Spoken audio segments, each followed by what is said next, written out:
నల్గొండ జిల్లా మిర్యాలగూడ పట్టణంలోని షాబునగర్లో అమానవీయ ఘటన జరిగింది. మురికి కాలువలో గర్భస్థ ఆడశిశు మృతదేహం స్థానికంగా కలకలం రేపాయి. హృదయ విదారక ఘటనతో స్థానికులు చలించిపోయారు. కాలువలో చెత్తను తొలగించే క్రమంలో శిశువు మృతదేహాన్ని పారిశుద్ధ్య కార్మికుడు గుర్తించినట్లు తెలిపారు. స్థానికుల సమాచారంతో సంఘటనా స్థలానికి చేరుకున్న డీఎస్పీ రాజశేఖర్ రాజ్ సీసీ కెమెరాలు ఆధారంగా దర్యాప్తు చేపట్టారు. పోస్టుమార్టం నిమిత్తం శిశు మృతదేహాన్ని ఏరియా ఆసుపత్రికి తరలించారు. ఆడపిల్ల కావడంతోటే గుర్తు తెలియని వ్యక్తులు అబార్షన్ చేయించి మురికి కాలవలో శిశువును పడేసి ఉంటారని స్థానికులు అనుమానం వ్యక్తం చేశారు. మానవత్వం మరచి ఇలాంటి చర్యలకు పాల్పడిన వారిపై చర్యలు తీసుకోవాలని పోలీసులను స్థానికులు కోరారు.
శివ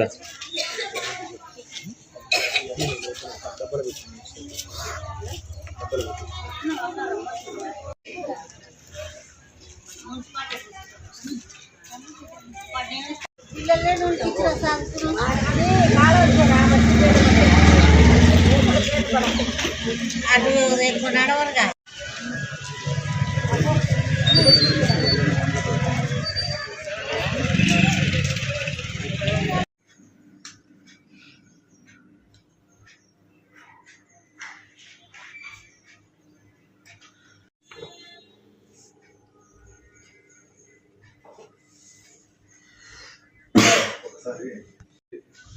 చూద్దాం మళ్ళీ అటు ఇటు తిరుక్కొని వచ్చిండేమో.